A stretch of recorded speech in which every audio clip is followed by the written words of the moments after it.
Hi viewers, welcome to social post. ఈ రోజు మనం చూసుకున్నట్టయితే పవన్ కళ్యాణ్ గారి రాజకీయ ప్రస్తావన ఎలా ఉండబోతుంది, అసలు ఏం చేస్తున్నారు తన రాజకీయ జీవితంలో, అండ్ ఇంకా పోతే పుష్ప 2 గురించి చాలా బజ్ ఉంది. సో ఇలాంటి చాలా విషయాల గురించి మనం ఈ రోజు చిట్టుబాబు గారితో ఉన్నాం. మనందరికీ తెలుసు, movie producer and political analyst, movie analyst, so social activist కూడా. సో మనం ఏ క్వశ్చన్ అడిగినా పట్టుమనే ఆన్సర్ సార్ దగ్గర ఉంటుంది, అండ్ ఏ ఆన్సర్ కైనా డేర్ అండ్ డాషింగ్ గా సమాధానం చెప్తాడు. సో కాబట్టి మనం చిట్టిబాబు గారితో మాట్లాడి ప్రతి విషయాన్ని తెలుసుకుందాం. సార్ నమస్కారం. సార్ నమస్తే. ఆంధ్రలో నాగబాబు గారికి ఒక కీలక పదవి ఇస్తా అన్నా కూడా ఆఫర్ ఆయన దగ్గరకు వచ్చినా కూడా నాకు వద్దు అని రిజెక్ట్ చేశారంట. అసలు ఆ పదవి ఏంటి, ఎందుకు ఆయన రిజెక్ట్ చేసి ఉంటాడు? అసలు వచ్చిందా? ఎన్ని బిల్డప్ కథలమ్మా, ఏదో ఇచ్చినట్టు ఈయన వద్దన్నట్టు ఈ బిల్డప్ కథలు. మీకు ఇవ్వలేదు, మీకేమి ఇవ్వలేదా అని అడుగుతారేమో అని ఎన్ని బిల్డప్ కథలు. సార్ చంద్రబాబు దగ్గర ఈ పప్పులే ఉడకవు సార్. ఎక్కడ పెట్టాలో అక్కడ పెడతాడు తప్పితే, వాడుకుంటాడు, ఎక్కడ పెట్టాలో అక్కడ పెడతాడు తప్పితే. నాగబాబుకి ఎందుకు, ఏ పర్పస్ మీద ఇవ్వాలి నాగబాబుకి?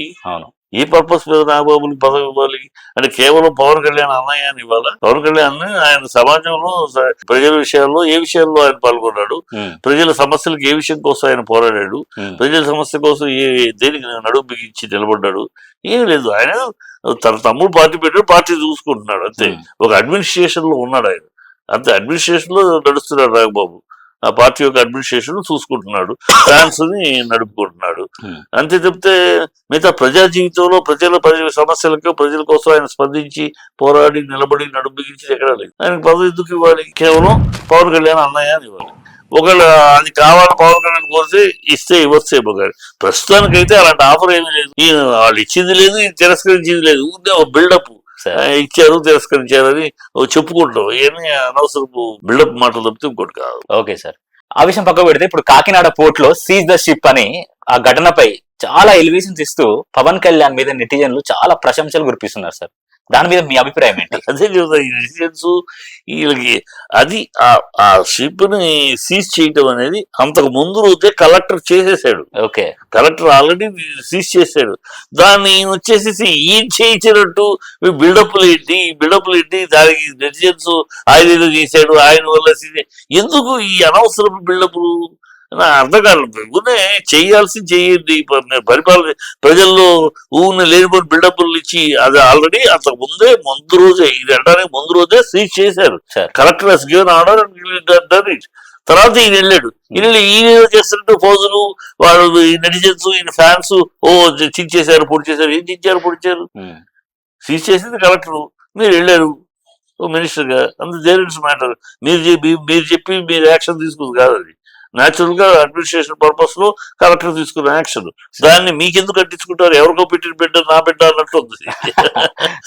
అసహ్యంగా అది. దాన్ని నెటిజన్స్ ఈ బిల్డప్లతో సరిపోతుంది తప్పితే నిజమైన డిప్యూటీ చీఫ్ మినిస్టర్ గా నువ్వు చంద్రబాబు పక్కన నుంచుని 6 హామీల గురించి ఘనంగా చెప్పావు. నీకు నీకు నీకు నీకు ఎంతమంది ఉంటే అంతమందికి అన్న మాటది.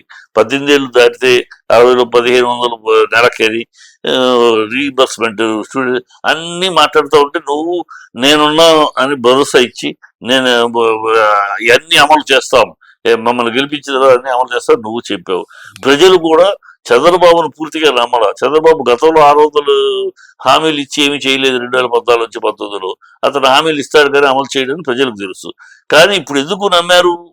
నువ్వు పక్కన ఉన్న 6 అడుగులు బుల్లెట్ చించుతావు, పొడుస్తావు అని చెప్పి నమ్మారు. ఇదేదో అంటున్నాడు కదా, ఆవేశంగా మాట్లాడతాడు, ఏదో చేస్తాడు, పొడి చేస్తాడు, 6 అడుగులు బుల్లెట్ కదా అని నమ్మారు. నువ్వు నేనున్నా అనేటప్పటికి ఇప్పుడు ఆ నమ్మకాన్ని ఒమ్ము చేయకుండా అవి చూడు. చంద్రబాబు ఏమో దాన్ని తూట్లు పొడుస్తున్నాడు.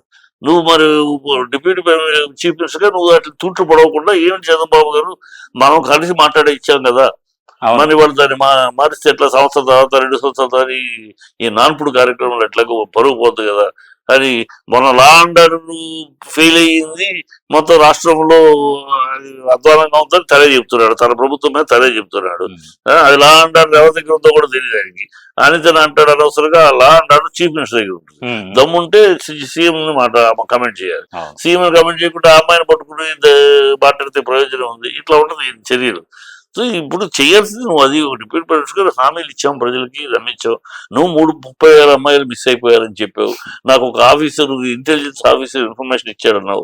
అవి పచ్చి అబద్ధాలు అని పార్లమెంట్ లో, ఎక్కడో కాదు, పార్లమెంట్ లో మీ సభ్యుడైన, మీ కూటమి సభ్యుడైన బండి సంజయ్ ఓపెన్ గా మొత్తం 2014 నుంచి 2024 దాకా ఎంతమంది పోయారు, ఎంతమంది రికవర్ అయ్యారు, ఇంకెంతమంది రావాలి, వాళ్ళ ఆంధ్రాకి సంబంధించిన వాళ్ళు ఎంతమంది అన్ని లిస్ట్ ఇచ్చాడు.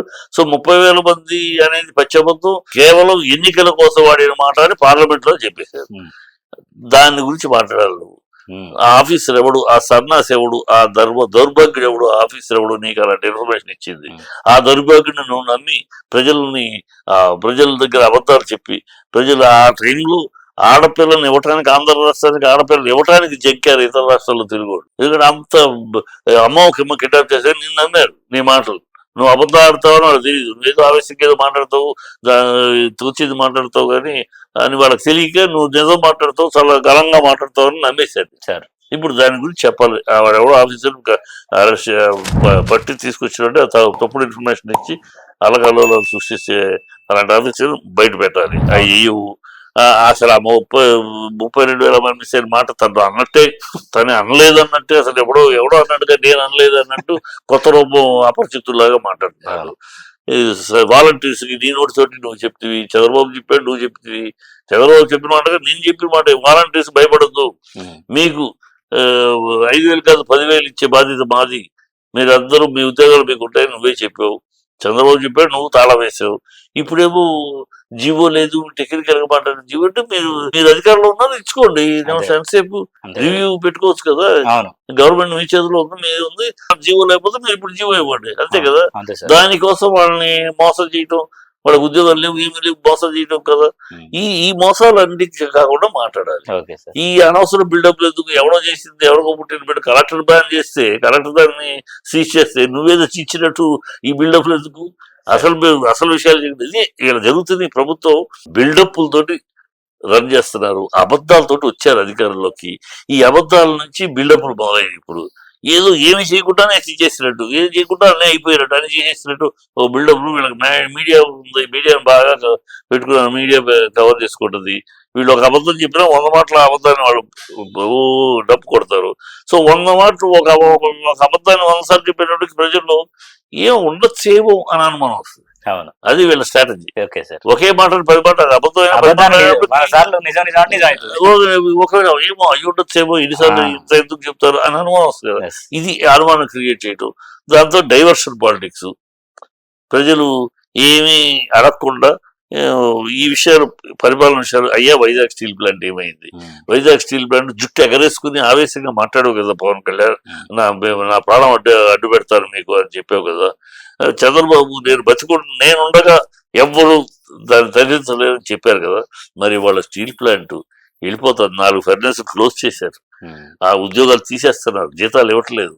ఒక్క నోరు మీద రైతులు నోరు మీద అక్కడ కార్మికులు ధర్నా చేస్తున్నారు. ఒక్క మాట మాట్లాడే వాళ్ళ గురించి వెళ్ళిపోతుంది, నోరు మూసుకుని కూర్చున్నారు. ఏమైపోయింది? మీ ఆ రోజు ఆవేశాలు ఏమైనా ఓట్ల కోసం ఆవేశాలు, అంతేగాని అసలు స్పెషల్ స్టేటస్ అడగనే. స్పెషల్ స్టేటస్ వస్తే ఆంధ్ర రాష్ట్ర స్వర్గధామం అయిపోద్ది, ఉద్యోగాలు వచ్చేస్తాయి, అసలు ఇండస్ట్రీలు వచ్చేస్తాయి, ఇక్కడ కళకళలాడిపోద్ది, ఆ స్వర్గధామం అయిపోద్ది ఆంధ్రప్రదేశ్ అని మాట్లాడావు కదా చంద్రబాబు. అది ఇవ్వట్లేదనే కదా 2018లో స్పెషల్ స్టేటస్ ఇవ్వట్లేదు కనుక నేను నుంచి వెళ్ళిపోతున్నాను కదా. సరే, అప్పుడు 2014లో కానీ 2019లో కానీ బీజేపీ స్ట్రాంగ్ గా ఉంది సెంటర్ లో. సో మిమ్మల్ని ఎవరిని కేర్ చేసే పరిస్థితి లేదు, మా ఇష్టం అన్నట్టు ఉంది. ఇవాళ కాదు కదా పరిస్థితి. ఇవాళ పరిస్థితిలో మన చేతిలో ఉంది. వాళ్ళ జుట్టు, కేంద్రం యొక్క జుట్టు మన చేతిలో ఉంది. మనం నో అంటే పడిపోతారు. ఇంతటి అవకాశం స్పెషల్ స్టేటస్ కి మరొకసారి రాదు, నవ్ ఆర్ నెవర్. ఇప్పుడు కాకపోతే ఇంకెప్పటికి, ఎందుకంటే ఇప్పుడు మన చేతిలో ఉంది. ఇప్పుడు ఇస్తారా సస్తారని అడిగితే ఇచ్చి తీరాలి వాళ్ళు, లేకపోతే గవర్నమెంట్ పడిపోతుంది. వాళ్ళ మోడీ గారు దిగిపోవటానికి పిల్లర్ గా అడగాలి, నోరు మెదపరు. ఈ ప్రజలు ముందున్న సమస్యలు ఇవి వస్తాయి. వీళ్ళు వచ్చేస్తే వైజాగ్ స్టీల్ ప్లాంట్ ఆగిపోతుంది, ఇక్కడే ఉంటుంది, స్పెషల్ స్టేటస్ వచ్చేస్తుంది అని అనుకున్నారు. ఐఎస్ వాటి గురించి ఊసెత్తరు. ఏం భయం మీకు? ఎందుకు భయం? పవన్ కళ్యాణ్కి ఏంటి భయం? పవన్ కళ్యాణ్కి ఎందుకు భయం? చంద్రబాబుకి ఎందుకు భయం? కారణాలు ఉన్నాయి. ఎందుకు నోరెత్తట్లేదు? చంద్రబాబు తన కేసులకి ఢిల్లీ పెద్దల సహకారం కావాలి, కేసుల నుంచి బయటపడడానికి. అన్ని సీజ్ చేశారు మొన్న. స్కిల్ డెవలప్మెంట్ దాని విషయంలో ఆస్తులు సీజ్ చేసి వస్తాయి. రేపు అవి రాకుండా తను తప్పుకోవాలి. అవును. పవన్ కళ్యాణ్కి ఏంటి, చంద్రబాబు మన ఎప్పుడు నొక్కుతాడో ఎప్పుడు తొక్కుతాడో అర్థమైపోయింది. రాజకీయ 2019లో 2029 నాటికి మన ముఖ్యమంత్రి కాకుండా చంద్రబాబు తన కొడుకును ముఖ్యమంత్రి చేయడానికి పావులు కదులుతున్నాడు. అవును. ఈ పావులు కదలికలో ఖచ్చితంగా మనం తొక్కేస్తాడు. ఓకే. కనుక పవన్ కళ్యాణ్ కొంచెం ఉప్పు అందింది, ఏదో చేయబోతున్నాం మనం తొక్కేస్తాడు. కనుక చంద్రబాబు యొక్క రాక్షస కౌగిల్ నుంచి బయటపడాలి, Yes, sir. ఆ కల్మష కౌగిల్ నుంచి బయటపడాలంటే ఇంకొక బలం కావాలి.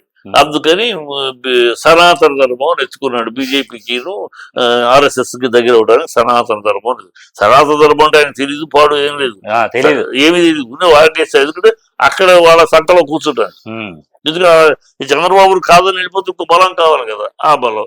సో 2029లో బీజేపీ జనసేన కాంబినేషన్ లో జనసేన ముఖ్యమంత్రి పవన్ కళ్యాణ్ ముఖ్యమంత్రి అనే స్లోగన్ తో వస్తారు.